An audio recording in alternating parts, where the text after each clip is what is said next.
Seja bem-vindo. Vamos a essa série que está falando do princípio inteligente das plantas. Hoje é o vídeo número 91 sobre essa parte que eu venho trazendo à discussão. Então eu venho discutindo sobre as plantas, que ela tem princípio inteligente, que precisa ser entendido isto, que o mundo acadêmico oficial ainda não olha isto, mas é a necessidade de ser vista, de ser pesquisada, analisada. Tem bastante material sobre isto que dá para discutir, que nós precisamos discutir e entender. Então hoje eu vou falar muito rápido sobre a evolução das espécies e as plantas. Porque, de acordo com o estudo da evolução das espécies, eles partem do raciocínio que um ser mais primitivo vai dando origem a essa cadeia toda de seres. Essa discussão até, de um modo geral, é aceita no meio acadêmico. Tem algumas discussões, algumas bases de discrepância de determinado entendimento de algum mecanismo, mas, de um modo geral, é aceita, porque é aceita. Esse estudo, eu trouxe algumas anotações para nossas reflexões. Em 1809, o Lamarck criou o primeiro trabalho sobre isto, a origem das espécies. Ele que fez isso, um trabalho. Lamarck viu 1809, 1882, foi a época dele. E depois, ele criou 1744, 1829, foi o Lamarck. Depois o Davy chegou em 1859, porque o trabalho do Lamarck foi em 1809. O Davy, em 1859, o Davy trouxe o trabalho sobre a evolução das espécies. Ele viveu do ano 1809 a 1882.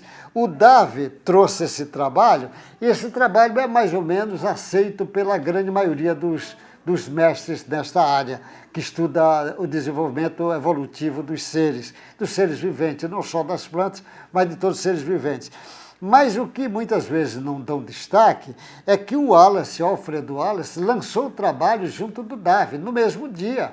No mesmo dia foi lançado o trabalho dos dois. Só que o Wallace, ele chama atenção, depois na sua sequência de pesquisa, chama atenção para o princípio inteligente. Mas não deram destaque, o trabalho dele dá destaque só para o outro, mas o Wallace é um cientista de primeira categoria. Aí, quando esse assunto chegou, ainda ficou muito nebuloso, mas esse assunto veio quebrar muita a nebulosidade com os trabalhos da genética do Mendel, que o Mendel nasceu em 1822 e foi até 1884. Ele criou umas pesquisas sobre as leis que depois o mundo acadêmico deu o nome de leis de Mendel, em homenagem a ele, mas esse trabalho dele só veio pegar destaque no ano 1900, depois que ele já tinha desencarnado. Mas, na realidade, o trabalho do Mendel, junto com o trabalho do Davy e Wallace, abriu um leque de grandes discussões e de entendimentos nesse meio acadêmico sobre a evolução das espécies. Houve uma grande... Aí foi compreendido a genética, começaram a compreender a genética, aí veio uma série, veio o estudo da biologia molecular, veio o estudo da teoria sintética da evolução, o neodarwinismo, foi em 1930 que aparece o trabalho do neodarwinismo, e aí vem materiais, muitos, assim, criando veio a mutação ao acaso, criado, mutação, o acaso e seleção natural, que ele vai chamando a atenção, que os genes vai transmitindo ao seu descendente. Mas vem o trabalho do Moto Kimura, que ele traz o neutralismo, está dizendo que existe muitos DNA que são neutros. Ele tem um significativo só adaptativo, é gradual, lento as suas mudanças, que ele vai chamando a atenção. Mas veio também, junto desse trabalho do darwinismo, do neodarwinismo, veio o trabalho do saltacionismo, ou teoria dos equilíbrios ponteados, do Stephen Jay Gould e o Niels Eundrelse, que ele diz das mudanças bruscas, das vezes as mudanças bruscas que acontecem. Depois desse trabalho, veio a evolução, que vai chamando a atenção, que ele vai tendo umas mudanças, obedece princípios, às vezes até desconhecidos, que ele chama a atenção desse não só dá salto, como é gradualista o crescimento. Agora, o que eu gostaria de chamar a atenção, não essas discussões do neodarwinismo, essas discussões de o crescimento é gradual, é de salto, é neutro. Eu não queria chamar a atenção, eu gostaria de chamar a atenção, porque eu estou trazendo a discussão para o princípio inteligente nesse caminho, eu gostaria de chamar a atenção para alguns temas, como, por exemplo, a evolução e a criação. A evolução e a criação.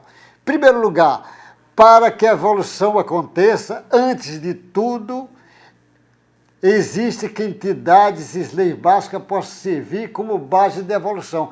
Para ter evolução, tem que ter leis básicas para servir como lastro para esse processo evolutivo. Como é que você vai evoluir para o que você não sabe, por acaso, mas evoluir de uma forma organizada e equilibrada, sem existir essas leis práticas? Então você não tem como explicar isto que não tenha. Em segundo lugar, essas entidades e leis devem ser muito específicas e possuir virtualidades, possibilidades. Ela tem que ter possibilidades, virtualidades. Esse ser que vai transformar em outro ser, ele tem que ter potencialidade de transformar em outro, que o outro vai se transformar em outro. Sempre de uma forma evolutiva para mais perfeito.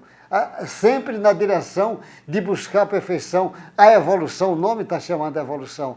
Isto daí chama atenção para a criação. Existe um plano em cima disso. Em terceiro lugar, deve estar presente em cada fase da evolução condição para atualizar as virtualidades. Tem que ter condição de atualizar a virtualidade. É igual como você vai fazer um livro. Você tem que ter a grafia, tem que ter a letra, você tem que ter a gramática, você tem que ter as frases, você tem que ter o sentido, para você dar sentido, inclusive elegância, beleza para isso que você vai fazer. Tem que ter condições. Então, se você não tiver a letra, você não vai formar palavras, se não tiver a palavra, não vai formar sentença, e assim por diante. Ele precisa ter. E o processo evolutivo é um processo organizado, chamando a atenção que existe a criação por trás do processo de evolução. Então, é esse caminho. Os cientistas não gostam de trazer essa parte divina para a discussão científica. Ele não, realmente, mas ele não tem como explicar se não trouxer isto. E os religiosos radicais, os fundamentalistas, não querem trazer a discussão científica para o processo de evolução. Também estão errados. Vai ter que trazer. Então, esse processo, o processo de evolução e criação, chama a atenção para a ideia de Deus. É muito forte essa ideia. Depois eu quero chamar a atenção a evolução e finalidade. Há uma finalidade no processo de evolução. Existe uma orientação, uma direção no processo evolutivo. Existe uma orientação e uma direção. Como é que você pode negar isto? Existe. Sair do ser bem simples, unicelular, para um ser complexo, como uma planta, um animal, o homem, é preciso de saber que existe uma finalidade nesse processo evolutivo. Existe plano superior que governa a evolução. É isso que eu quero chamar a atenção. Existem planos superiores que governam a evolução. A evolução não é por acaso como tem feito essa discussão. Ela existe um plano para isso. Nega que sempre é progressivo, inclusive existe o fracasso. Aí quem a pessoa diz, mas tem um fracasso, ela não é linear. Não é linear. ela não é linear, mas não tem como você negar esse processo evolutivo, que é um processo dirigido e com inteligência, existe um plano superior. Negar isso em nome da ciência é atraso. É atraso você negar em nome da ciência isso, é um atraso. Então, a evolução e a criação, há uma lógica filosofal que pode ser trazido para a ciência experimental demonstra isso e demonstra. Há uma evolução e finalidade, é uma finalidade no processo evolutivo, é uma finalidade muito clara, sai do mais simples por mais, ele vai no caminho. E o terceiro, evolução e emergência. Evolução e emergência é algo também que chama atenção para a ideia de Deus. O mais não pode surgir do menos, o efeito superior à causa. Como é que o efeito pode ser superior à causa? A causa é que é superior, meu filho. O efeito não pode ser superior. É um processo de emergência que você tem que discutir isso, que não tem como explicar. O homem é um ser inteligente. A causa é mais inteligente do que o homem. Senão não tem assim, Deus é a causa primária de todas as coisas do universo. A evolução sem a ideia de Deus, você tem dificuldades. A integração diferente de fatores, você vai fazer numa evolução integração de diferentes fatores.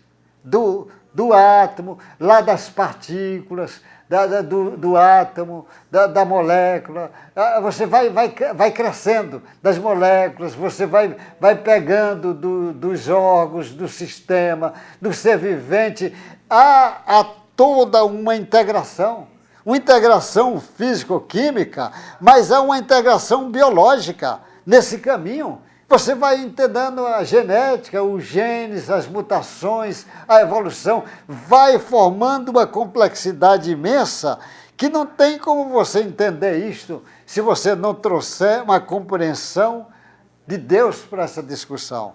Ele diz assim, e a interioridade, alcançando a exterioridade desde o psique. Como é que a interioridade exerce uma influência imensa sobre a exterioridade? Como é que você vai explicar o processo evolutivo do psiquismo, desde os seres mais primitivos a chegar no homem? Não tem como você explicar, a não ser você trazendo a ideia de Deus para a discussão. A evolução e a ação divina é uma marca. As mutações genéticas, a seleção natural obedece ordens. Porque se você vai fazer uma seleção natural e aqueles mais fortes é que vai passar, então existe filtros para separar um do mais forte do menos forte, não é o acaso. As mutações genéticas, vai tendo mutações que vai cada vez indo na direção de uma complexidade. Não tem como você explicar. Você não vai explicar o radar do morcego, você não vai explicar a genética, a hemoglobina, um glóbulo sanguíneo, você não tem como explicar o olho, a fotossíntese, se você não trouxer uma compreensão de Deus para essa discussão. Eu sempre chamo a atenção, eu digo às vezes assim, no processo evolutivo, no caso, nós estamos falando das plantas, uma planta é muito complexa, você vê como é que surge primeiro as plantas mais simples lá atrás. Olha na hora que vai surgir as plantas mais complexas. As plantas com flores é depois. As plantas mais complexas. Que vai surgindo no processo evolutivo. Só que esse processo evolutivo é lento, vem de muito. As plantas têm aí no nosso planeta há 360 milhões de anos. Elas estão aí. Então nós temos dificuldade de entender. Mas se trouxer a compreensão da evolução das espécies e as plantas, afastando a ideia de Deus, você vai ter dificuldade de compreender. Os cientistas não querem, eles não sabem explicar a evolução e a criação, a evolução e a finalidade da evolução, a evolução e as emergências. Ele não sabe explicar a evolução e a ação divina. É como eu sempre digo assim, é como se tivesse, esse exemplo eu já repeti várias vezes e vou repetir de novo, de propósito. Um prédio de 20 andares, eu dou assim até de 20 andares, eu sempre repito 20. O prédio com acabamento perfeito. lá os lustres bonitos, pastilha, vitrais muito bonitos. Mas esse prédio, que você pode fazer a planta dele e mostrar ele bonito, mas ele antes de ficar assim, você tem que fazer a planta estrutural. A fundação, a planta para a fundação. Para saber a bitola do ferro, quanto é que você quer de concreto, como é que você quer o peso que ele vai sustentar. Tem que ter um cálculo. Depois a fundação, depois tem a planta civil, que você vai fazer as estruturas, as colunas, as lajes, a parede. É outra planta. Depois tem a planta hidráulica, que você é uma planta que obedece o caminho. Depois tem a planta elétrica, tem a planta do elevador, a planta do gás, a planta, se você quer hoje, da internet.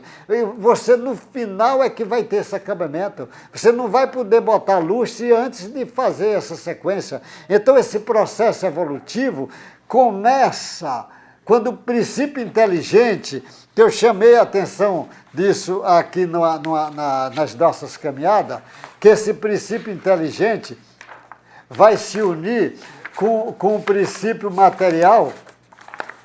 Aqui, o princípio material com o princípio inteligente se une e forma esse corpo mental que vai dar origem ao perispírito, o corpo etérico e o corpo vegetal. E esse princípio inteligente vai dar origem ao inconsciente passado e ao inconsciente atual. Essa compreensão é como você vai entender. Então, a planta, para fazer essa marcha evolutiva dela, ela precisou passar por uma série de caminhadas.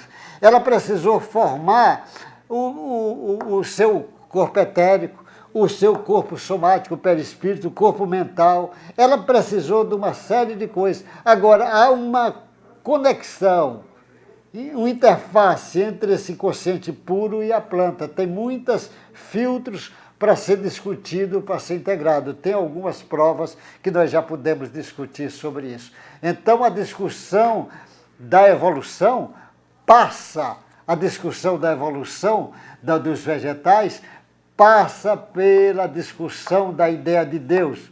Os cientistas não querem admitir porque acham que isso não é ciência, mas, ao mesmo tempo, os religiosos fanáticos não querem admitir que a ciência também tem suas razões. Há possibilidade de fazer a junção das duas coisas. O Allan Kardec, desde o início, ele chama a atenção da discussão, da compreensão da ciência e a religiosidade caminhar junto no processo de evolução. Não estão brigando, estão unidos para nós podermos compreender esse processo evolutivo. Então, essa discussão que o Teilhard de Chardin tentou criar a ideia da ciência na teologia. Na época ele foi rechaçado, hoje já está visto como foi alguém de uma inteligência muito especial que trouxe essa discussão para o mundo teológico. No mundo filosófico já se discute, no mundo científico ainda a discussão é pequena. A grande maioria dos cientistas acham um desaforo trazer a discussão do princípio inteligente para essa esfera, principalmente a ideia de Deus. É isso que eu queria chamar a atenção.